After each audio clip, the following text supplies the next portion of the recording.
And welcome, everybody. This is the October meeting of the community of MassEnergize's community of practice, and we're really happy to everybody's here. We've got some great guests, some great speakers, and we hope there'll be some good time of sharing with all of you. And we'd love to hear more about what's going on in your communities. So I'm just going to make a quick announcement, and then we're going to turn it over to some others, to a few announcements before we get started. So first thing I just want to say is that MassEnergize we've just kind of secured the date and venue for what I hope will be our first annual conference. So it's going to be in the spring. So April 3rd, which is a Wednesday. We hope people don't have a lot of plans next April. So we'll be sending out a save the date and some more information about it. But we are excited and lining up some good speakers and lining up some really interesting presentations. So looking forward to that, and hoping that you please put it in your calendars, and hopefully you'll be available for that. So okay, so that's the only announcement I have. I'm going to pass it over to Amy, and Amy, take it away. Awesome, thanks. So I'm going to give you a very brief software update just to give you an idea of what we're working on. Most of you know myself and Brad Hubbard Nelson, who work on a software product, but you probably don't know these folks, and these are the ones that do the real work. We have Tahiru, Frimpong, and Sam, and they are the people doing the coding and the hard work to improve our software. So what are we working on?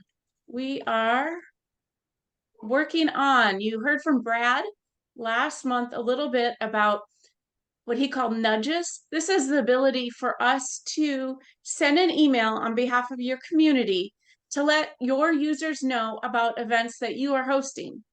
This will be automated. The email will be coming from the email that is your Cadman email primary address. Okay, so whoever is signed up as your community admin, that email address will be used. A few of these email addresses have technical challenges, and we will be reaching out to you. We're not going to go through all the details today, but just a reminder, your users have the ability to decide how often they would want to receive these sorts of emails, and the default will be set once a week. Our goal is to roll these out for communities that wish to opt in mid-November. And while we are working on that, we are also teeing up our next priority, which is creating a campaign page to kind of bring together everything that MassEnergize sites pages have and put it all together in a campaign. So you can have a campaign with specific start and end dates, a title, a slogan, its own specific logo, photos, etc. You could have one or more featured actions with a goal for each action. This is really in the imagining stage right now. So we will be taking more feedback on that. But if you have ideas for now, you can throw them in the chat. This is something we're starting to work on next month, and it will take several months to roll out. So we just wanted to let you know that we keep working in the background on software efforts, and I'm happy to take questions in the chat. Thank you. I pass it on to Ellen. Yeah, great. Thanks, Amy. So two things to say. Aligned with the campaign page, we are kicking off what we're calling our, sorry guys, I'm getting over a cold, so I have this sort of rough, gravelly voice. Eco cohort, Electrifying Community Outreach Campaign. KJ, nice to see you on here. So KJ is with Acton. That will be Acton, Wayland, Framingham, and Natick. And we have our first kickoff meeting on Wednesday, and we put out a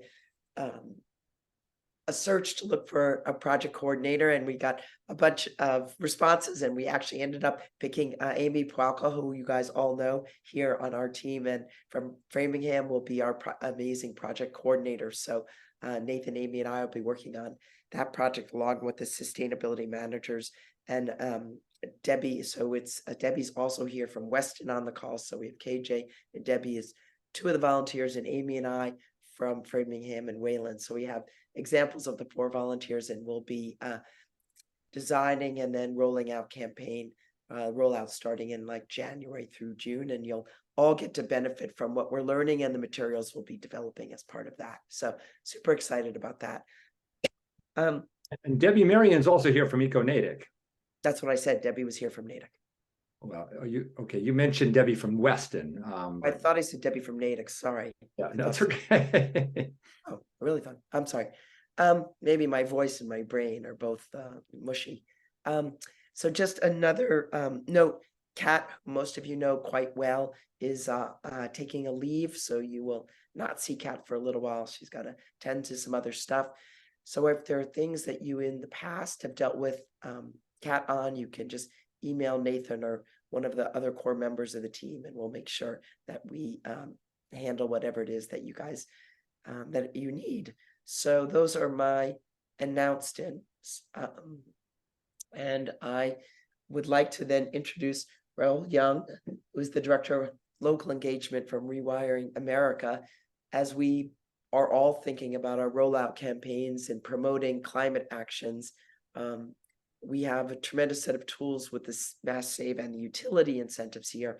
And now with the IRA, we all know we have more incentives, and we've talked about this in the past, but it's a little impenetrable. And Rewiring has created a series of tools that we like a lot, and I'll show you how we've created a write-up on that with them, which you can add to your sites. But I want to give Raoul a chance to give his talk on what they are and strategies on how to make sure the word gets out, because we need not only people to do these actions, but we need people to understand that this is a significant benefit from this Congress and this administration. So that's my political pitch there from you guys. Over to you, Raoul. So we'll talk for like 15 minutes. We'll have 10 minutes of questions. As we always do it, if you're thinking of stuff, just put it in the chat. Amy and I will be monitoring that, and then we'll just, open it up. Awesome. Thanks, Ellen. Really appreciate it. And thanks everybody for making time tonight and giving me the opportunity to talk with you. So I'm Rahul. I'm our Director of Local Engagement here at Rewiring America. We are a new-ish nonprofit, officially started in 2020, but really got going in 2022. And I think there were 3 full-time staff back in January of that year. And now we're at around 80 right now, and it'll be at 100 by the end of the year. So really just a kind of a testament to how much momentum there is in the residential electrification space, which is where we're focused. And I am located in San Francisco, but I will say I did have a stint for a couple of years where I lived in Dorchester, working on affordable housing stuff there too. So very nice to be reconnected with Massachusetts communities, and very grateful for the work that you all are doing there. So I'm going to go ahead and share my screen. Just want to make sure you all are seeing that. Good. Okay, great. Okay, yes. Away we go. So just starting with the mission, again, we're focused on residential electrification, but I think more importantly than that, we're really trying to find a way to maintain a spirit of hope and optimism, which I think we all know can be quite challenging when you care deeply about the climate. But I think our message again and again is that, we have the technologies now to actually make people's lives better. There is a world of joy and abundance. This does not have to be about sacrifices or doing, making your life a little bit worse to try to do something good for the world. This is about making your life better. And we're going to talk about it in lots of different ways. But we really try to bring a message of awesomeness to try to bring more people into the climate movement when we're working on these issues. So, of course, as part of doing that, we need to make sure that when we're talking about climate, we're also talking about health and lowering energy costs. So we can truly meet people where they are, recognizing the different priorities that each person has in their own life. So why are we focused on this particular mission? Well, Saul Griffith, one of our co-founders, did kind of a comprehensive study for Department of Energy and found that in the United States, 87% of our emissions come from energy. And of that 87%, about 42% comes from decisions that we actually have the ability to control, the decisions that we make around the kitchen table, these technologies that you're seeing here that we're going to talk more about it. So there is this huge opportunity to actually take meaningful personal action, but most people don't even know about how to do that. So we're here to try to make that a lot easier for folks. In addition, we also believe that electrification is the most equitable way to get to the climate crisis, recognizing that communities of color and low-income communities are most directly affected by poor air quality, both inside and outside of their homes. So when we're making these changes, when we're finding ways to reduce energy bills, we're actually working towards equity as well, which we know is a priority for everybody in this space, as well as thinking about job creation as well. So you add it all up for what we want to change. We're talking about changing 1 billion machines across the country that we need to replace or install by the year 2050. So, kind of ambitious, but luckily, we've got the ability to do it now. Put another way, we really believe that within this decade, we have to change the market default so that, you can have the people who are doing it because they want to do the right thing, but we want it so that the default decision for folks, whether or not they're focused on climate as one of their key criteria, is that they just see that the electric appliance is actually the one that's going to be the most affordable, the most convenient, the most efficient, and the easiest to install for everyone across the country. So in 2020, 1 out of 3 new stoves, vehicles, HVAC systems, water heaters was electric. Again, we need to get that to 100% of all new purchases by 2035 and make all these machines, all the existing ones as well, electric by 2050. Luckily, the technology is already working in our favor here. So last year was a great year in the world of heat pumps, great electric HVAC appliances, where heat pumps actually outsold gas furnaces for the first time last year. This is before any of the IRA incentives that we're going to talk about kicked in. So already these are proven technologies. And I will say, since I'm in San Francisco and you're in Massachusetts, fully recognize that in the past, there have been myths around kind of the performance of heat pumps in cold weather climates. The great news is that the best success story of the past couple of years in America has been in Maine, that has had massive heat pump adoption. And we all recognize that Maine has real winters. And the best international story has actually been in Finland, who've also kind of seen massive uptake of heat pumps. So we're kind of putting that myth to bed once and for all, but just want to kind of reinforce that for folks, because I'm sure that'll be a question that will come up in your communities as you talk about these issues. So let's talk a little bit more about some of the household benefits that come about as a result of these things. So this is a quick chart that kind of lists the key technologies that we're talking about, as well as the likely kind of annual savings. Now, again, varies based on the house, the climate, et cetera, but gives you a sense of kind of the potential savings that can exist when you actually make each of these key decisions around electrification for your house. In addition, there's the energy savings part of it, there's the emissions reduction part of it, and as you'll see in the other benefits side, a lot of times you're talking about some other additional benefits, whether it's just greater convenience because you can plug your EV into your house, or again, taking care of the health of yourself and your family by improving the healthy environment, as well by having fewer gas emissions. Things as kind of simple as just actually making it easier to clean your stove with an induction stove. These are the kinds of things that I think are all part of like helping people understand that they can do the right thing for the climate, but they can actually make their lives better in lots of different ways. So we have the Inflation Reduction Act, which is really we believe is going to jumpstart the electrification movement throughout the country. And the way we think about it is that there are all these kind of incentives and rebates out there. It's kind of like this electric wallet that's just sitting in people's pockets, but a lot of people don't even know about that yet. So our job working with groups like yours is to really try to figure out, how do we educate folks? How do we help them take advantage of this electric bank account or this electric wallet? So when it comes to the IRA, there's really 2 big buckets to think about. There's tax credits and rebates. So, and we'll look through this a little bit with the calculator that I'm going to show you in a bit, but there's tax credits. So tax credits, a couple of things to know about them. One, these are available right now. So if you actually take advantage of any of these things, put in a new heat pump, et cetera, new EV, there's new or used EV, you can take advantage of the tax credits. They're uncapped over the next 10 years of the Inflation Reduction Act. So as long as you have sufficient taxable income to take advantage of it, you can take advantage of these things right now. And the calculator that I'll show you that we built for this can help get more into the details of things.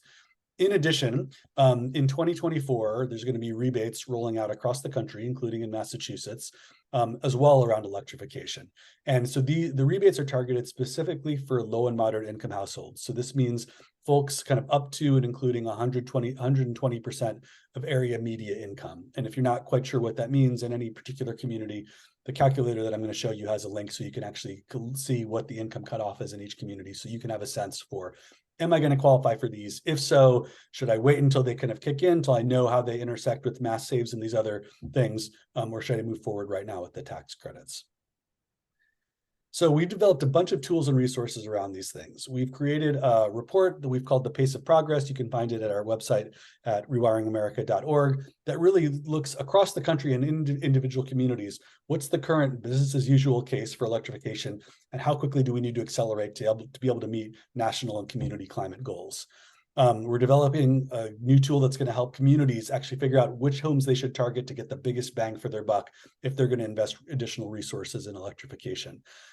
We've created a consumer-facing website called homes.rewiringamerica.org that's got product reviews, kind of how-to guides, step-by-step to have people be able to see how they can actually electrify their own homes and try to demystify it for folks who don't have a construction or architecture or engineering degree.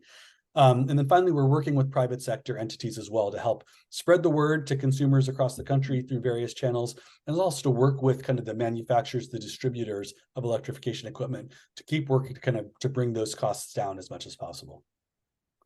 So again, I mentioned homes.rewiringamerica.org.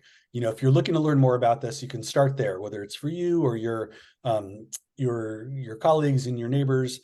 Great way to really just get kind of all the basic information distilled to kind of a very kind of basic kind of step-by-step level to understand what electrification can mean for you and how you can prioritize things. In addition, right after the IRA passed, we created a calculator, so you can find it here, and you can also find it at homes.rewiringamerica.org that I mentioned. So by doing this, you insert just a little bit of information about your house, hit calculate, and then you can get a full sense of all the incentives and rebates that are applicable to you. So again, looking through the tax credits, this is a list of all the different tax credits that exist. That can be available to folks. And in each case, you can kind of click through to understand more of the details about kind of what does that mean? How do I make sure that I qualify? What are the appropriate products? What are any kind of limits that I should know about? How do these things kind of stack on top of each other? So you can go through it that way. And then in addition, you can look at the rebate section. So again, these are the ones that in Massachusetts are going to be coming online in 2024. So again, to get more information about what those can mean. And you'll see in some of these cases, these are significant additional rebates that can really be game changing for folks, especially in kind of low and moderate income categories, to be able to take advantage of these incentives. We're also trying to work to create kind of a consumer-facing trusted messenger campaign to really help educate folks across the country, especially since not everybody has the great advantages that Massachusetts has, along with kind of the energy coaches and that infrastructure that your state's working to develop. We want to make sure that we have versions of that across the country to really help make sure there's educated folks who can talk to their neighbors, talk to their communities about how to make this work happen. As part of this, we've been working with local governments and local officials to kind of write op-eds and kind of get those placed in local places around the country, just really trying to make sure that we meet people where they are. So this is one that we just put together a couple of weeks ago with our friends in Bloomington, Indiana. So we're doing that across the country as well, really just trying to kind of hit communications kind of at national, kind of big Hollywood studio level, all the way to kind of local news outlets as well. I will mention, so one of the things we have at rewiringamerica.org is our local government leaders for electrification coalition. So this is a coalition of over 190 mayors, legislators, and sustainability staff in cities and counties around the country who are really here to kind of share best practices, work together on this, really kind of understand kind of what they're learning from each other, and really show that this is a nationwide movement of electrification happening at the local level. And I will give a special shout out right before I started the presentation. I saw Martha Grover from Melrose log on. Martha's one of our awesome staff level members at the LGL Coalition. So very grateful for Martha's participation, and she is a clear champion in this area. So we're really grateful for her participation as well. And so finally with that, I just want to say, obviously we are deeply passionate about electrification, so much so that we are even willing to wear heat pump costumes when we go to lobby for these things on the Hill. But I placed my email address here too. So happy to answer any questions you have now, but certainly if other questions come to mind or suggestions down the road, please don't ever hesitate to contact me. And I'd love to figure out how I can help supplement and kind of supercharge your efforts within Massachusetts. And with that, I will unshare my screen. I'm going to share one thing and then we'll go to questions. Okay, you guys can see that screen, right? Maybe you guys can see the home screen for Energize Wayland. Yes. Okay, so we've worked up, Amy and I have worked on a write-up on the rebates and tax credits, and we've written it up as an action that you can add to your sites. And also you can make it a button on your homepage, as I've done. And you can copy it as an action, and we can remind you how to add it to your homepage. But this is then a write up, and Roll and team look this over. So I feel pretty confident that we got this right. So what we have done here is link to a few things. This is their calculator from Rewire America, and they have a related fact sheet. So one of you just asked about that. There's also a very good chart from the Department of Energy that lists all of these things too. So there's lots of ways to see this information. And then we list added information from the IRS and exactly what form you have to fill out to get your rebate. We then list the Mass Save incentives, which takes you to the Mass Save program. And this is another fact sheet from Rewiring America that talks about, and Mass Save, that talks about, I think this is Mass Save, but I thought it was also Rewiring, that kind of talks about how these plug and play together. So I think, Mary, to your question, what can you hand out at a fair? This button on our site will give you really good information. And then we've included the stuff on EVs, including the utility charging stuff. And then I've tried to simplify here in steps to date related to home energy and solar and electric cars. And then we hope to get people populating with testimonials saying they use the rebates. So this is an action that you can then copy on your site. I've made it a template so you can copy it. It's this one. It looks like the $sign. And then if you have trouble remembering how to edit your home page, reach out to us and we'll remind you how to do that. So now we can open to questions. And there were a couple right away. And one was Mary, like, are there fact sheets? So I think, Mary, this gives you ways to get to all of what we think are some of the best fact sheets. Is that helpful to your question, Mary? Okay, good. So Francie asked, and I think we answered it, but I want to make sure we answered it correctly. A bunch of these towns are MLPs, municipal light plant towns. So Mass Save doesn't work with that, but the federal IRA tax credits and future rebates will work whether you're in an MLP town or a utility supported community, correct? That's exactly right. Everybody's eligible for it. It does not matter kind of exactly where your power is coming from. So yeah, there's none of those limitations exist for the IRA incentives or rebates. Great. You can talk to Martha about how to get the costume. Martha can talk to you. But other questions, people want to raise their hands or ask questions? Hang on, Ellen. Francie wanted to speak to that. Oh, please, Francie. No, I was just saying thank you. You're welcome. Well, you do have a good comment though you put in that owners of older homes fear that if they get a power outage for several days, if they electrify, that all the problems are going to be exacerbated. Do you have any thoughts on that? Sure, of course, it's a real issue. I mean, a few different things to talk about. One, of course, just want to acknowledge, part of our work beyond kind of working kind of with individual homeowners and renters and tenants is to really kind of continue to work at the utility level and kind of at the municipal level as well to kind of make sure that we're kind of building the resiliency around these things to kind of make that as unlikely as possible. I think right now basically nationally, I think, the average household, is out of power for less than 7 hours in any given year, but I recognize that can really vary wildly. And, averages like that don't work out if you're living in a part of the country where it feels like that happens a lot more often than that. A couple of things just to kind of demystify things. I think it's less kind of a binary than you might expect, because the vast majority of gas furnaces also do not work when the power is out because they have kind of electric ignition or they have a fan as part of it too. So a gas furnace won't be helpful, unfortunately, in that case. And that's true with most gas stoves. Older gas stoves, maybe not, but most new-ish gas stoves also have electric ignition too. So there are there's, it is not just limited to kind of electric appliances as well. But, part of, I think, the next generation of things is actually working to create more resiliency around these things too. So one of my favorite new-ish technologies being created by a colleague of mine at Rewiring America is a induction stove, but that can actually plug into a normal 110 outlet. But that, you know, to get that power, it actually has its own battery backup as part of it. So the beauty of it is you have an induction stove, you can just plug into a normal outlet without doing any rewiring. But because it has its own battery, it means that if there is an outage, you're still going to be able to cook. And because of the way it's set up, you can actually plug your entire kitchen into your stove and be able to run it for 3 straight days too. So again, that's new technology. The reality is kind of in the meantime, you know, I think we need to be mindful of that and work at the generation level to make sure that there's the resiliency that's less and less likely. But the reality is most gas-powered appliances also at this point are not going to work in a power outage. So we need to get that right for everybody across the country. So the next question for Martha, you can see in the chat, is about the timing and process for homes and HERA incentives. Yeah, so it is, you know, and I don't know the latest in Massachusetts, I will be honest. I mean, I think in general, so DOE has kind of now released its guidance. That was kind of one of the necessary steps. I think Okay. maybe just to clarify, not everyone is up on this as Martha, so maybe just Yeah. a few sentences Sure, about totally.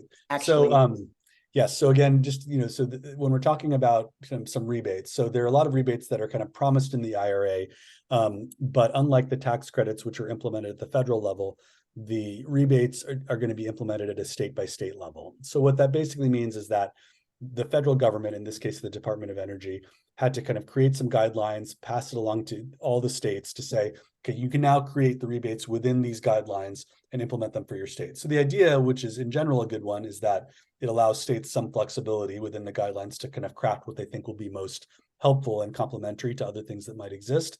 The downside, of course, is that it just means multiple layers of bureaucracy. So the federal government's got to get its guidance now.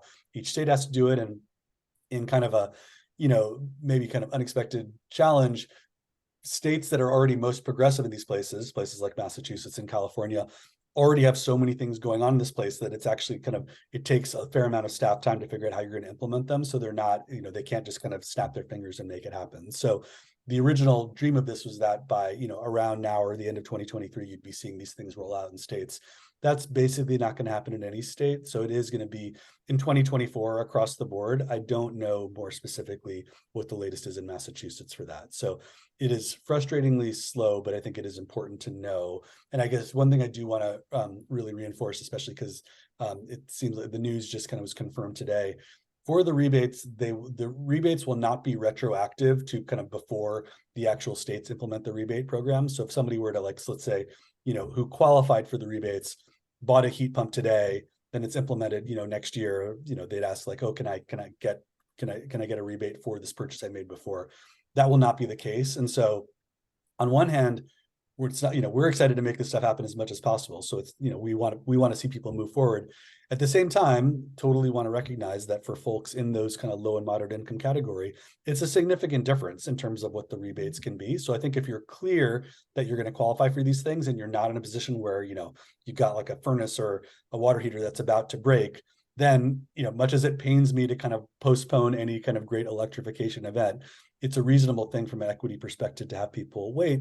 But I would say it is something that you really want to have your plan put together for it. So something you want to talk ahead of time with your electrician and other folks to kind of see what kind of wiring am I going to need to do? When should I plan to do each of these things? How do I make sure I've got all my ducks in a row so that when those rebates do go live in Massachusetts, I'm ready to take advantage of them as much as possible? Because one other thing to mention, the tax credits, as I mentioned, are uncapped in the sense that as many people as take advantage of them can kind of keep doing that, and that money's not going to go away. The rebates are capped. And so while it's not going to disappear immediately, it is something that you want to make sure that you're ready to go once they become available for you. So sorry not to have more specific information about that, but I know that, you know, the great folks on this call will be kind of tracking that as well, and we'll be able to share that as soon as it's live in Massachusetts next year. Martha, is that good, or did you have a follow-up for Earl? Okay, great. So just because people haven't met Susan Murphy before, so I'm going to let Susan, if you could unmute, ask your question and just introduce yourself to everybody. Hi, I'm from Melrose also. I'm the heat pump coach coordinator. I just wanted to clarify eligibility for the tax credits, like for landlords, second homes, if you could comment on that. Yes, yes, all can take advantage of it. So primary homeowners, landlords, tenants as well. There are some things there's some portable heat pumps for folks that if you're in a situation where you can't, if you're a renter, but not able to kind of work it out with your landlord where they don't see the value, although it's always worth making the case for why it's improving their investment as well. There are some things that renters can take advantage of too. And yeah, no particular limits on second homes, et cetera. So it really is kind of wide open for people to take advantage of. Now, again, if you're doing it for 2 homes at the same time, you'll just want to look at the individual incentives because there are kind of caps within kind of each individual, like say a heat pump thing. So you might want to stagger some of them if you were in a situation where you're doing this across multiple homes, kind of do one year, one another year. But yeah, there's no lack of eligibility there. Fred, you want to ask your question? We can read it, but it's nice to hear different voices. Okay, thanks. And thanks for this presentation. It's great to get it. And I really appreciate everything that Rewiring America has done and is doing and will continue to do. It's all fantastic. So I just want to pick up on your description, which I think I heard was, I don't think you used the word delay, but it sounds like delay to me, as in much of this is not accessible at the moment. And the article, and I put it in the chat, the link in the chat, there's an article in the New York Times last week that pointed to this concern about not only delay, but also complexity. The concern that author was getting to is that to the extent that this stuff gets delayed and complex, it could be a political mess. We're all hopeful and expecting great things from it, but if it piles up the wrong way, it can look pretty bad. So while you're here, I was wondering if you could comment on that. Thank you. Yeah, absolutely. Happy to do it. So a couple notes. One, just, on the delay thing, I just want to really reemphasize for everybody, while it is true that the rebates are kind of taking a little longer to get together, the tax credits are available now. And for a lot of folks out there, those tax credits are kind of major incentives that you can take advantage of. And especially for folks who are above 120% of area median income, where they're not going to qualify for the rebates anyways, there's definitely no point in waiting at all. So just want to be clear about that. So that's still a massive amount of kind of incentives available for, certain folks, but just want to, have that distinction ready in people's minds. And yeah, I mean, definitely agree. As you might expect, certainly when that article came out, spent a lot of time internally at Rewiring America talking about it. And I think, it tracks with a lot of the things that we're working on. I mean, there's always kind of the challenge of good intentions, right? Like you craft a program, of course, you want to make sure that like there isn't fraud, that people are taking advantage of it, that the benefits are really accruing to the folks who kind of most need them. But there's always going to be this delicate balance there, right? Of like, well, the more assurance you want in each of those areas, then the more hoops there are going to be to jump through to make that happen. And so, while we worked really hard to get the IRA passed, our policy team continues to work very hard with kind of the nitty-gritty implementation of each of these elements to try to figure out how do we make this as easy as possible to roll out in various ways. So just for one example, kind of with income qualification, how do you make sure that you're not going to be asking folks to kind of fill out 20 different forms to ever be able to do this, where they just throw up their hands and just say like, forget it. Like I had a gas furnace, I'm just going to stick with a furnace. I don't have to fill this out. I don't know how to do this. It's not worth it to me. So working on trying to streamline all of those things, but it's got to be kind of work at all the different levels that we're talking about. So, I mean, there's this kind of education at kind of the individual resident, homeowner, tenant, landlord level that we're working on in partnership with organizations like yours. There's the education at the contractor level, right? Contractors should be our best partners in this. This can help drive their business, but they need to be able to understand it the right way. They need to be able to understand how they can help educate consumers about what tools they can direct people towards. When the rebates come out, how they make sure that they take advantage of those. In addition, we're working on kind of helping with some other, IRA funding, create financing tools so that, instead of like, ooh, I'm going to get a rebate, but it's going to take 6 months for this check to process, and I can't wait for that, $2,000 that I was going to have, finding ways to work with local financing institutions where you could actually get that check at the point of sale to be able to make that happen to reduce costs as well. So, there's no one answer to this. I agree with the general principle that the more complicated we make these things, even if it's with the best of intentions, the harder it is to do it. And then we kind of end up reducing the value of it all. But again, I also recognize that, if you're a person in kind of a federal agency trying to implement this, you're trying to make sure that, again, the dollars are flowing to the right place. So we're just working hard the only way to deal with that is to kind of get into all of the nitty-gritty details for each of the implementation steps to figure out how you do that, and then to work with broad education, just so you kind of keep getting people up to speed on it so they understand both the technologies, but then the intricacies of these programs. And again, none of it's kind of an easy solution by itself, but each time we're able to chip away at each of those things, it all makes it, it reduces a little bit of the friction that stops these things from happening. I think Thanks, we have Earl. I room for, just want to add that, I'm sorry, that the bottom line concern in that article was political, that if these things look too messy around the time of the next election, it could be bad. That was so, but thanks for going through all that. I appreciate it. Good luck to us all to keep it straight. Yeah, completely agreed. Actually, yeah, Earl. just last real quick thought on that. You know, again, it's a good thing for us to be vigilant about, and obviously, you know, we all recognize how different things could be under different federal administrations in 2024. So not to minimize that at all. I will say the IRA has been built in a way where I think it would be incredibly hard to roll back these things. So, I mean, I think, you know, this helps me sleep better at night, just to know that's the thing. There's plenty of other reasons not to sleep well at night that we all are aware of already. But in this case, I think like the worst case scenario of like everything getting pulled back suddenly, I think is quite unlikely, but doesn't mean we still shouldn't be vigilant to make sure that as many people as possible take advantage of this as quickly as possible, and then become evangelists to convince their neighbors and friends and family to do the same thing. So I know we have you for like 5 more minutes, so we have 2 last questions, but it's nice to hear different voices. So Debbie from Natick, would you like to quickly ask your question? Sure. I'm wondering whether the electric panel rebate includes the actual wiring. Let's say you already have a panel that's big enough, but you need the wiring to put in the plugs in the kitchen, garage, etc.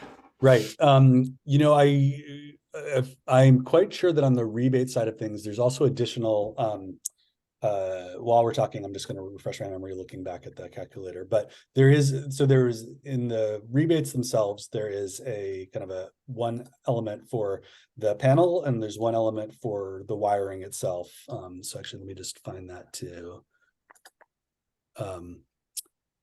Yeah, so I mean, I definitely encourage you to go check out the calculator and kind of look for yourself, and I'm happy to dig that up and kind of send an answer over. But for sure in the rebates, there's kind of a separate set of amount of money. So in the rebates, once they go live for folks who are eligible for those things, you can get up to $4,000 for an electrical panel, and you can get up to $2,500 in rebate for that wiring that you're talking about, Debbie. I'm pretty sure that on the tax credit side, the same does not apply, but I will check this after we're done here, and I will shoot an answer if I was incorrect about that in any way. Great. And then last question goes to KJ. Hi, yes, Susan from Melrose had mentioned, you know, in terms of landlords, and what we're finding in our community in Acton, we have a pretty large share of apartment dwellers, and, you know, we're looking at the equity issue and how to expand access there. And also from a business standpoint, I know Rewiring America seems to focus on residents and consumers, but is there any resources for businesses, or is there another resource you can recommend? Sure, a couple thoughts. One is that I mean, yes, we are primarily focused on kind of the residential building side of things. Obviously, there are certainly kind of a little, you know, some things available to commercial building owners, and happy to kind of dig up a couple links and send that over to folks too. We are certainly actively working kind of with the business community, but in that sense, I'm talking more about kind of some of those folks I kind of mentioned in the presentation around you know, both kind of folks who just have access to a bunch of different consumers, whether it be like Airbnb or, you know, Uber and Lyft and places like that, to try to figure out how we meet people where they are if they're not already climate and electrification enthusiasts too. And I guess one other thing I will mention just on the kind of landlord tenant side of things, one of our favorite things to do recently when we try to roll out programs in communities is to think about kind of just like a very simple induction hot plate program. So, you know, if you've never used kind of an induction stove, it can kind of feel like, oh, I don't know, like it's something that's new to me. How does it actually work? Will my pots work on it, et cetera? So before you make kind of the big jump to potentially rewire part of your household and buy a new induction stove, that can feel kind of daunting, right? And so something that renters can certainly do, landlords can do as well. You know, you can pretty easily, you know, whether it's on Amazon or your preferred shopping outlet, you can kind of for, you know, $70 or less be able to get kind of a simple induction hot plate. And it's a great way for whether you're a tenant or whether you're just kind of kind of curious about this, but don't know what to do, kind of try it. And what we find again and again is that it's kind of like, almost like the gateway drug of electrification, I guess I would call it. It's like people kind of try it once and they're like, wow, it turns out that like almost all of my pots, unless they're copper, you know, work on this, number one. So that's one myth kind of put aside. And then it's like, oh man, this is boiling my water so fast. I can't believe it. And it's like, oh man, this is so much easier to clean than my gas stove was. And it works so well. And I have so much kind of precision control over it. And that's the kind of thing that makes people feel like, oh, okay, this is interesting. Like this kind of feels like cooking in the future, and makes people kind of get an induction stove, and it makes them more interested in then thinking about, you know, the heat pump water heater. It's all this kind of thing that's like, all right, it's a pretty low barrier to entry. It's a low cost thing. You can kind of put it anywhere, kind of on your, you know, kitchen counter. But then it becomes a thing that then gets people more curious about the bigger things that require more of an effort and more planning as well. So, but it's a great thing, especially for kind of landlord and tenant programs, because it's pretty low cost, but it's a way to kind of get people to start thinking about this suite of technologies. Okay, I'm going to say thank you, Terrell. I think he has something. He's in East West Coast at 5 o'clock, so we went over a minute, but I think we're pretty good with you all. So thank you. And if you have any more links for KJ, so KJ, there's some good links on the DOE website for businesses, but Raul, if you have any particular good way to navigate to that. We'll send these slides around, and we have, as I said, the nice write-up on the Energize Wayland site, and you guys can all copy that for your own communities.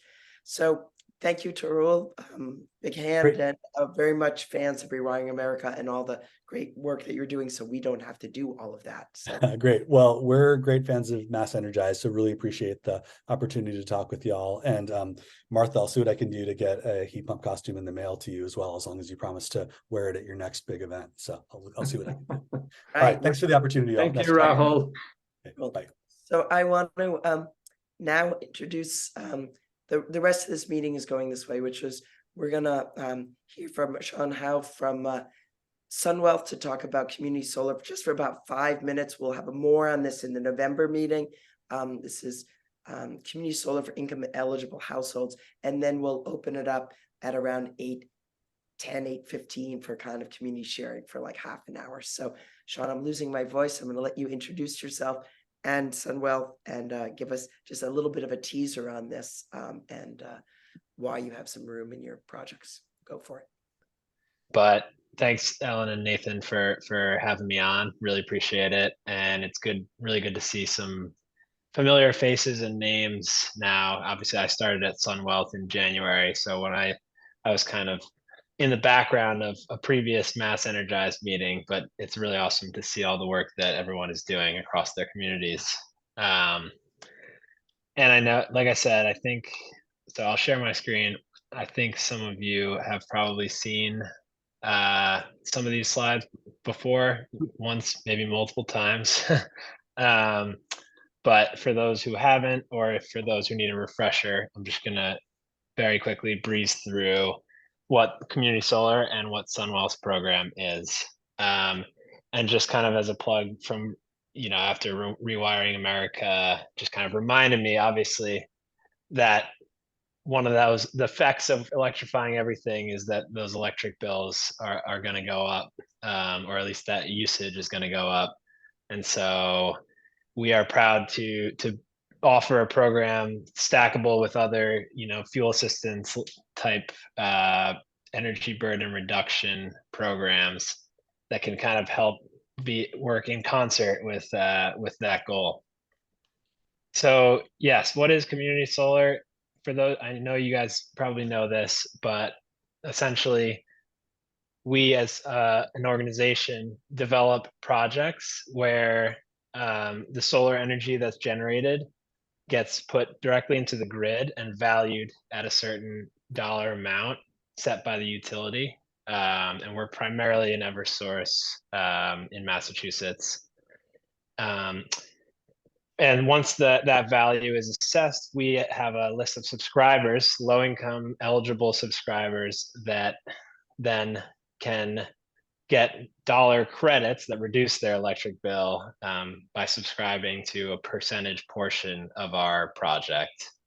And then the way we generate cash flow to pay our investors back is by invoicing for those credits at 75 cents on the dollar. So it's a pretty high, within the industry of community solar, pretty high discount. And the way we're able to do that is through kind of federal and state incentives that incentivize specifically low-income community solar, which is very aligned with our mission in general at SunWealth.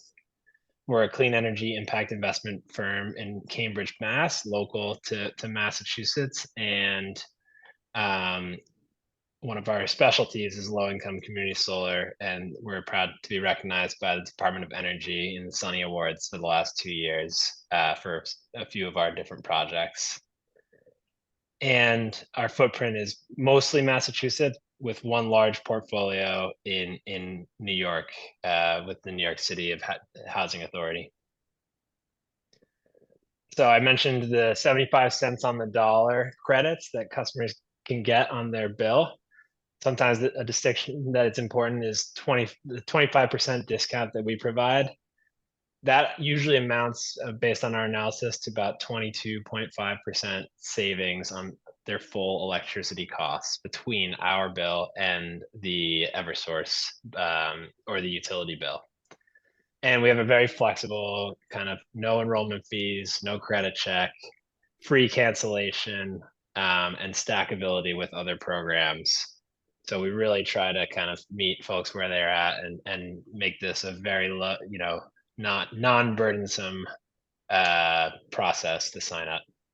Yeah, I think another point, Sean, is when you guys sign folks up, since this is an income eligible program, you also help make sure people are on the R2 low income rate. And so exactly one of the reasons we're sort of highlighting this to folks is we're all also trying to make sure we encourage and promote activities that work for renters as well as homeowners, and that work for folks at different income levels. So this is one of those terrific things where we can help them save money on their bills and help folks make sure they're on the R2 rate. And then by doing that, we're helping make these community solar projects more bankable by continuing to show demand for the product. There is annoying complexity on the way that they're going to get two bills, and Sean might get to this, and we can talk more about this in a subsequent meeting, but I just want the next another sort of attribute. Absolutely. Ellen, I wish you weren't the program director of MassEnergize. Otherwise, I'd hire you at SunWealth to do some of our sales and marketing, because that was a really, really good addendum and a good segue into the qualifications for the eligibility rules within low-income community solar in Massachusetts. So there's two ways you qualify.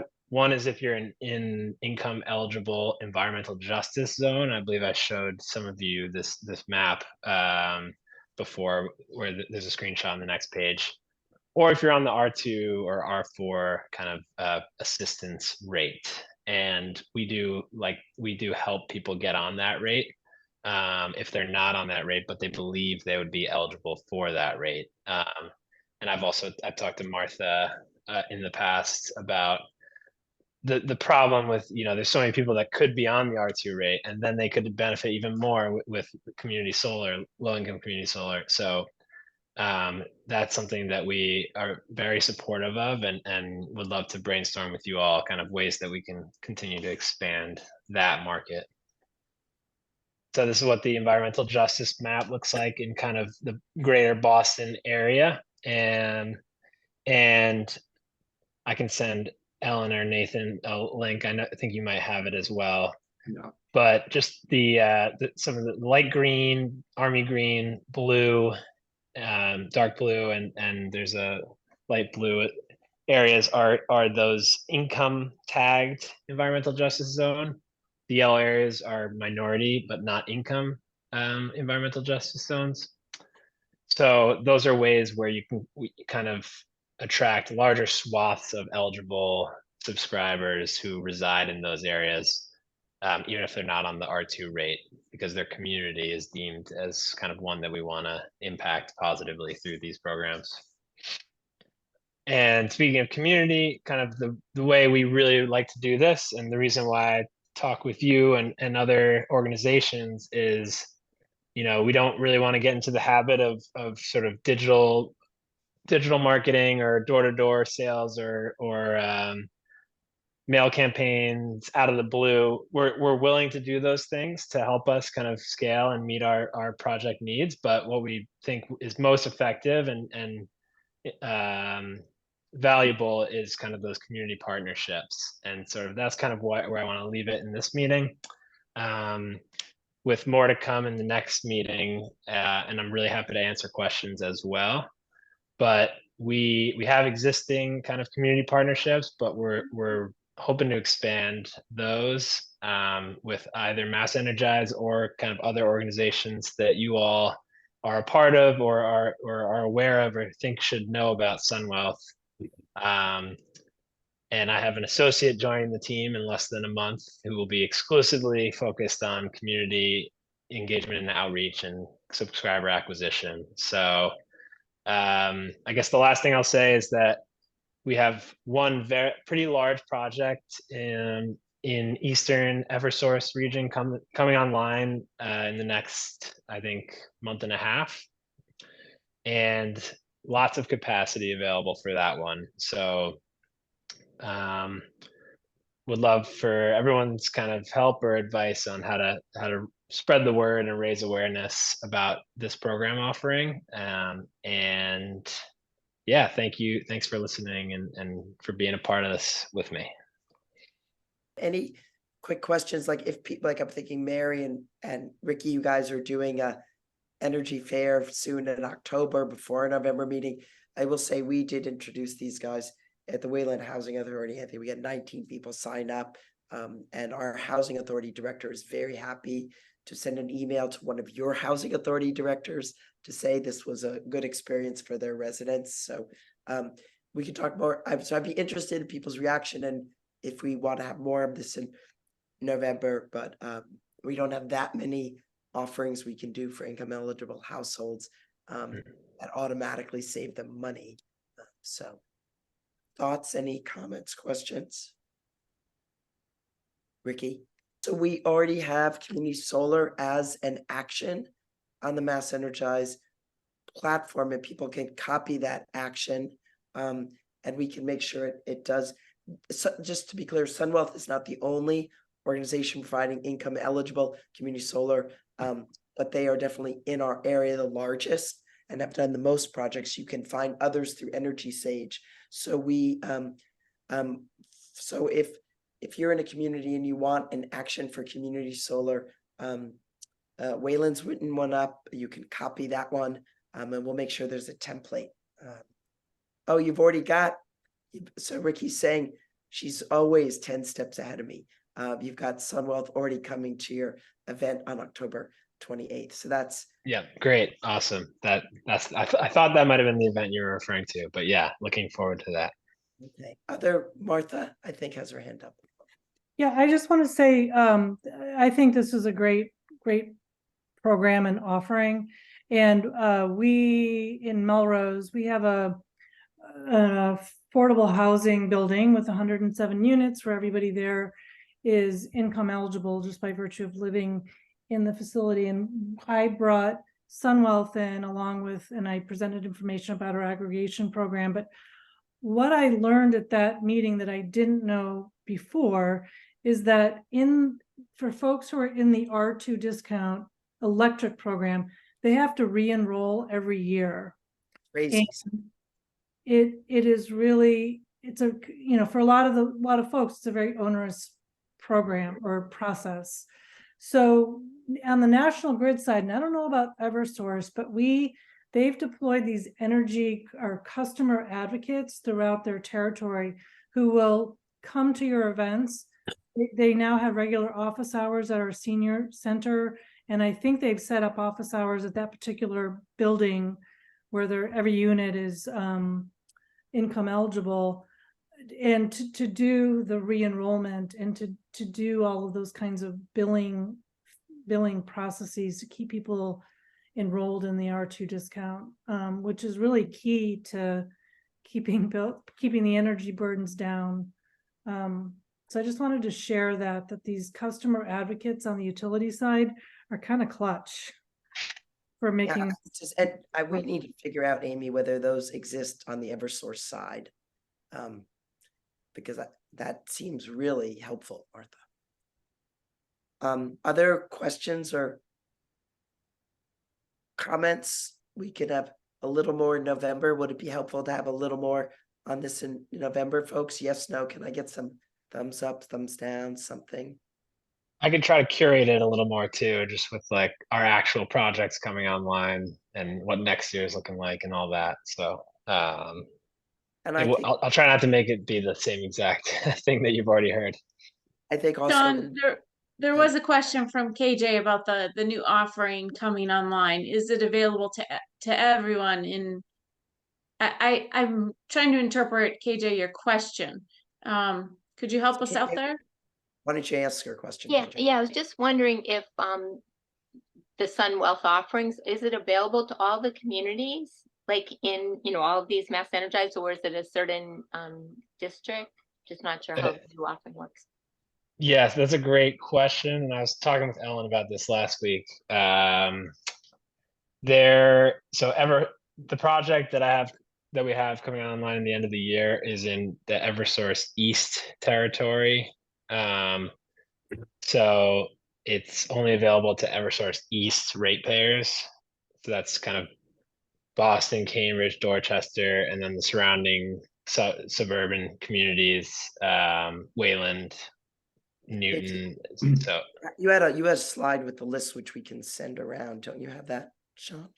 Yeah, I don't know if I had a slide with all the I had community partnerships that we do, but I can send Ellen. I'll send you a list Maybe something of else instead of towns. one question Yeah. I have that, so just to be clear, I think I know the answer, but I'm not sure. If you're in an MLP community, this is not available to you, right? No, yeah, unfortunately not. We need it's really Eversource administers kind of the program. They're the ones who distribute the credits. So we'll send out, there's headroom in this project, which is great, which people could get onto. So we'll, Sean will send it to us in our follow-up notes. We can include that list of communities, and we can talk more about it in November. Absolutely. And Fred, as far as number of slots, it depends a little bit on a person's usage and electric usage, but so I can get an exact number for you, but I think it's going to be well over 100, 150, maybe closer to 200 slots. So I will, but I'll get an exact number on that. Yeah. So Debbie, we have an action in Energize Wayland on this on community solar. You can look at ours and we can share that. I can make it a template and people can copy it and tweak it. Awesome. Thank you very much for having me. Really appreciate it as always. Thanks, Sean. All right. Thank you, Sean. Becoming voiceless. So I'm handing this back to Amy and going on mute. Well, we had some really good speakers today. That was a lot of fun. We are going to do now our session on community sharing. So there's a couple of communities we know that have campaigns going on. And we are just looking for people to share about lessons learned. Do we have any volunteers to kick us off? Hoping maybe Lexington can give a short intro. Yeah, an update. I'll take that. So we're 2 weeks, a little under 2 weeks from our fair. We have like 3 or 4 heat pump vendors, 2 or 3 solar vendors. We have we have resources for low income that will be tabling there so we can reach that population. We'll be doing a panel, which will have a builder who built a very energy efficient, pushed every envelope. The owners just wanted everything green, everything. So the builder who built that will be on the panel. We'll have somebody from Energy Sage and our heat pump advisor to just kind of talk about how to electrify your home. We'll have an EV showcase. We're still trying to sign up more cars, but somehow, I don't know how they heard about our fair, So this is kind of interesting to me. I wish I knew. A Lucid dealer and a Tesla dealer wrote us and said, can we come to your fair and we'll let people test drive our cars? And I'm like, great, but how did you hear about this? It's just kind of, they must be just searching for these kinds of things going on. So if you build it, they will come, I guess holds true for energy fairs too. So we're really keeping it limited to electrification. So it's EVs, weatherization, solar and batteries, and heat pumps. We have an appliance store that's willing to come and bring some appliances. We're going to be doing an induction cooking demonstration. We're trying to get a bunch of activities for kids. I saw you wrote that MassEC was going to possibly be on tonight, but they have to reschedule. Well, I heard them speak at a BEA meeting, and their resources on their Clean Energy Lives Here site right now are phenomenal. So we're going to get a bunch of information from them. They don't have the people to table, which is unfortunate because they're just a wealth of information. I think that's pretty much it. Mary, you can fill in if I left off anything. I just put in the chat, Ricky, when you guys are done, if you can send us the list of vendors and key contacts. Oh, that sure. Really useful. Yeah, you can, I'll put in the chat the link to our landing page, which we update every time somebody signs up, but you'll get a sense of the fair, you know, what cars we're going to have, that kind of thing. So, but once it's done, I'll send you the program so you'll see everybody who's there. Thank you. Awesome. Lexington is really inspiring. I get your newsletter just to keep up with what's going on, and be jealous of what you're working on. Does anyone else have a story, a campaign they're working on that they want to share? I would say, or a question you want to pose to your peers. Yeah, I have a question, but I don't want to. Okay, here's my question. Ricky just described to us a large event, like a very large event to organize with a lot of moving pieces, a lot of vendors. For people that have, who has done like the big event versus having kind of an ongoing resource center type of action, I'm wondering, like, has anybody seen best value for either of those? So, you know, organizing one event takes a lot of work. People might be busy on that particular day. But on the other hand, like having a regular ongoing thing, people take it for granted and then they don't come. So I don't know if anyone has thoughts on that. If I were thinking ahead to what the spring and maybe what I want to do to promote electrification. Ellen. Hi, I could say something to that, Amy. So we've done Earth Day twice, 1 year after the next. And that's huge. And we've had 20 open house, you know, I don't know, whatever, open houses and EV petting zoos and vendors and everything else. And then the weather sucked and it was the end of school vacation week and it was a lot of energy. And I don't think we got what we wanted out of it. And I think we started to rethink of doing smaller events. I wouldn't say as you're saying, like consistently, but trying to throw smaller things out there. So one thing we did, which was with our heat pump coaches, is just to have, and it was easy, much easier to do than Earth Day, is just have a gathering. It was in June. We had our coaches come. We said, come and talk to our coaches. It was like speed dating. You know, we had coaches at a couple of tables. You'd go from table to table, talk to different coaches. And then if they wanted an independent coach when they left, we could sign them up with an independent coach. And I think that got us more than having all the vendors there and everything else. Even though I think the open houses are helpful for people to see inside people's houses, how they do heat pumps and stuff, I felt like that we got a lot more out of that. So I guess I'm saying is I think we're rethinking about doing Earth Day, or if we're going to do Earth Day, we're definitely not doing it in April. Because of the weather and the school vacations, and we're just trying smaller events.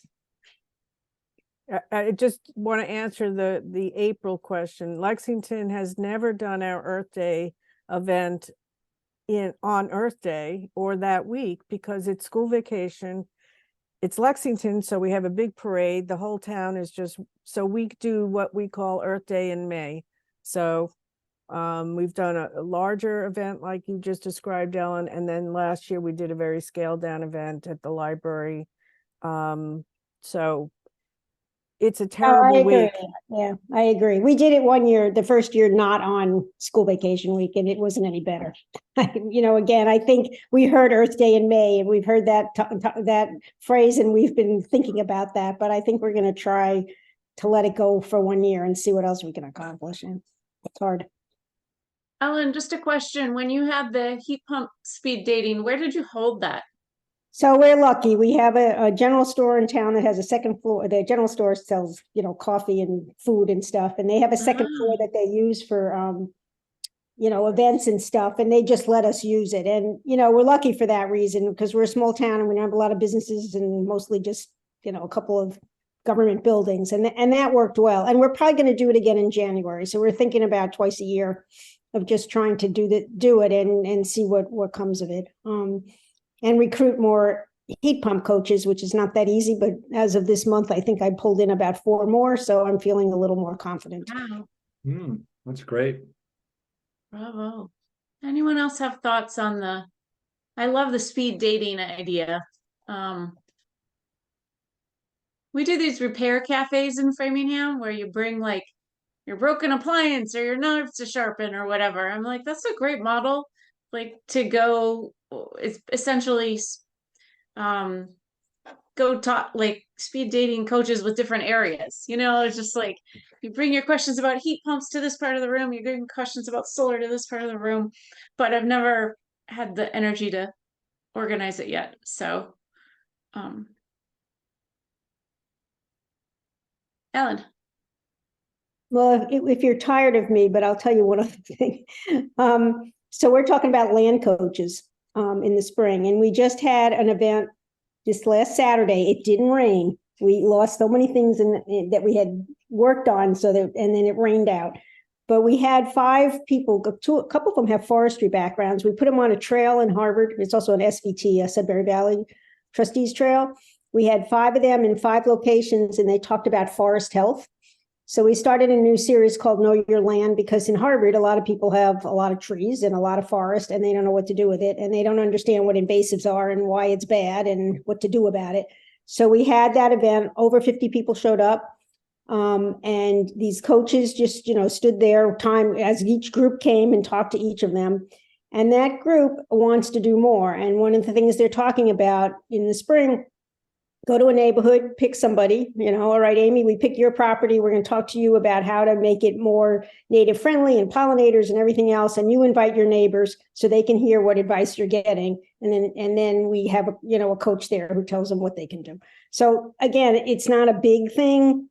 It's not like heat pumps and solar and EVs, which really make a difference. But in a community like Harvard, where everybody owns all this stuff, it's important for us to get people to kind of pay attention to the land that they're on.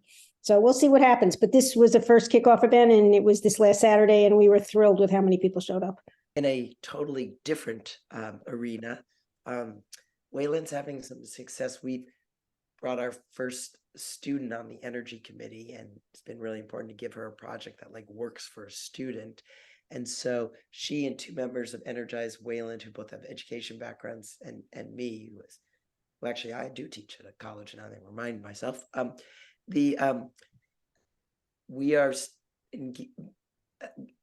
pushing towards, and we have a date with the school committee, and we have done some background research of a survey of high school students. We've met with all the principals, and we are pushing forth a resolution that every kid graduating from Wayland High School will graduate with some climate literacy, and that means not just in the science class. That means in a civic engagement, and that means in math and all that stuff.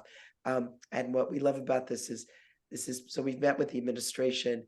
We are coming to the school committee. We've done a survey, which we're happy to share, which showed that 70% of kids are worried about climate change, fine, but only 15% think they've ever had any content on climate change in their Wayland school curriculum, which is not true because in 8th grade they have a whole module on it, but they don't remember. So that, by the time in their high school, they don't remember that. So in meeting with the assistant superintendent, who used to be one of our principals, she said, and the school committee chair, who I know, and I know many people on the school committee, they said these things always go better when they're led by a student versus somebody else. So we did all this work. They presented to the energy committee. We voted 5-0 to support it. And we are now doing all these things. And they just last week, the students did I said, you need a petition too. So they did a petition, and in one day at the cafeteria, they got 326 kids to sign the petition. So we'll do a companion petition from parents and residents, and in November 18th, we're before the school committee. So it's kind of a little different, but we're always looking for ways to engage our kids and also teach them advocacy and engagement in a civic way. So it's kind of been fun. Excellent. Hey, Jay, do you have your hands raised, or you're just trying to clap? Yeah, both. All right. To Ellen's point, so in Acton, I was involved through some experience with STEM or STEAM, science, technology, engineering, and math, sponsoring an Acton children's business fair. And what was so interesting, there was about over 80 children that were involved, and we had it at a town event. And there was a lot of children selling and displaying about sustainability. So next year, there may be an opportunity. My suggestion is maybe look at like kind of more STEM technology, but you could certainly look at sustainable introductions, and maybe even encourage, because there was some judging involved and just some participation, different areas. But it was very successful. And I think, just involving the kids, and then the parents were there too. So I agree with Ellen. One other comment about Acton, one of our outreach, we've been doing neighborhood pilots, and Karen Root Watkins and Jim Snyder Grant, others in Acton have been leading it, but we've been doing a lot of neighborhood work in areas that are heavily oil based. So we have been targeting and really reaching out and connecting with sort of the low hanging fruit there. So I just want to share that. I have just one more quick thing, and I'm just curious. One of you told me, and I didn't think it was possible, but I was wrong, that we can get from our building department, the number of heat pump installations by year. So I had our sustainability director go and pull the data out of Munis, and I can see, for example, that I can see it by year, and I can see, for example, there were 100 heat pumps installed in Wayland last year. So you should be able to get that data out of Munis, and once I see our printout, I can have our sustainability. If you haven't done it, I remember which of your towns told me, maybe it was Medfield or somebody, Hilly told me you could get it. And I didn't think it was that easy, but apparently it's easier than I thought. And I think they're all using the same software. So has anyone else done that? I know Medfield did it, but you should be able to get it by year. And I think if we think about what Sparkman's always telling us, like, we want to be part of a growing wave, and we have good state data for solar and EVs, but not for heat pumps. So we should be able to get this. So anyway, that's my other learning this last 2 weeks. David?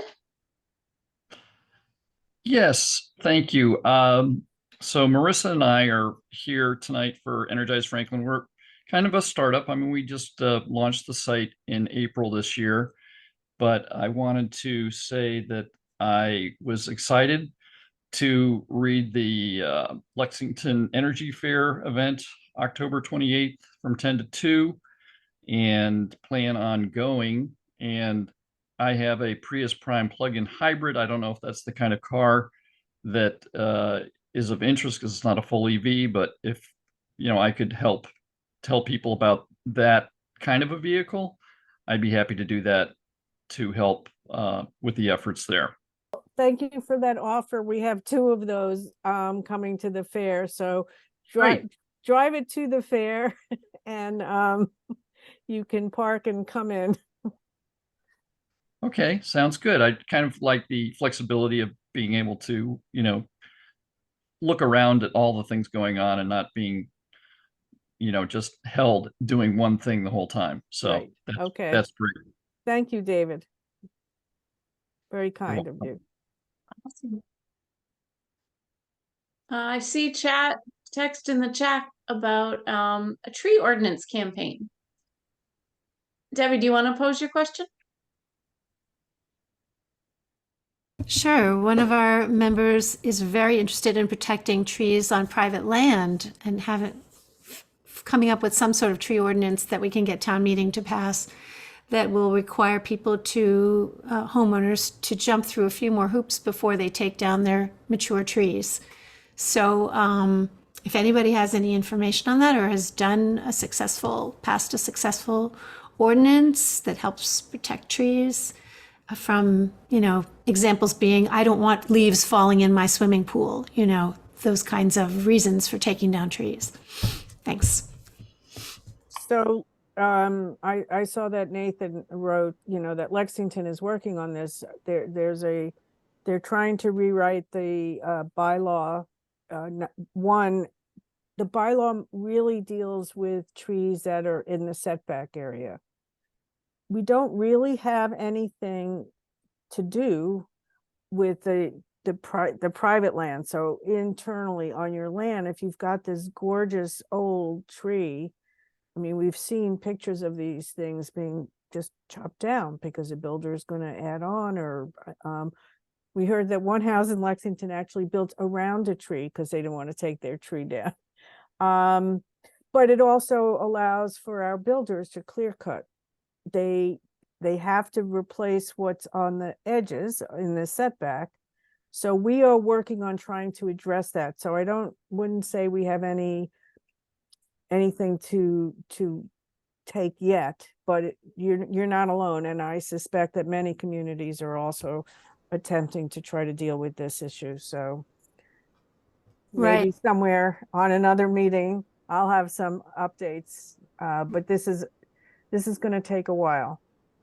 Yeah, thanks, Ricky. I'd love to stay in touch with you on that. And, if we can see any language that's being drafted, that would be a good head start. Excellent. Well, the hour is approaching. I am going to turn it back to Nathan if you wanted to take any comments on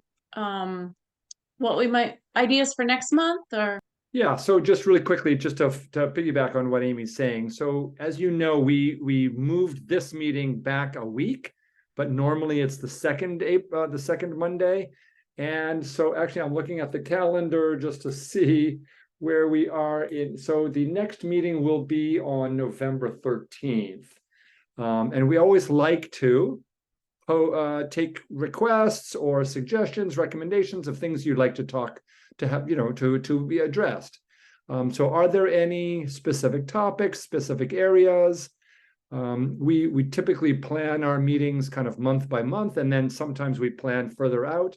But we're always happy to hear about requests for topics that you would like to know more about. So, and Ellen mentioned we are going to have somebody from MassEnergize talking about clean energy lives here, so they will be one of our presenters. But by all means, please let us know if there are specific topics, specific areas, or even speakers that you know about, or presenters who we could invite to talk to this group. So at the last meeting, when we tossed around ideas, one of the ideas was how do we evaluate our campaigns? Is that, David, we'll definitely get to your suggestion. I want to hear it. Is that still of interest? Like, how do we know? Do we want to hear a little bit about evaluation, guys? Can I get some sense? Ricky is nodding. Can I get some feedback from anybody else on that question? Those of you who have your cameras turned off, you can use the emotion reaction. So it looks like Ellen's giving us a thumbs up. And KJ. Okay.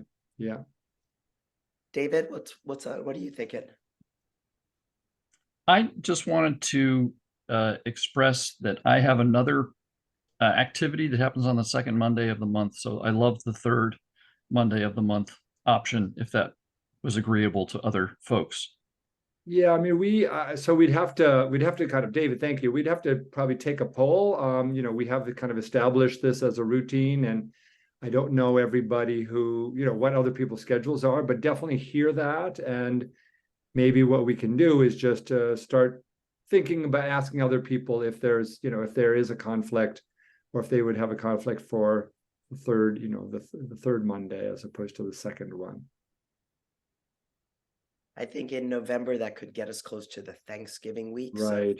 I want to avoid it for November, but get into Christmas. So I don't know. Yeah. I guess we can look to the first. Anyway, First Monday would work as well. Yeah, maybe in the new year or some things. But thank you for letting us know, David. Thank you.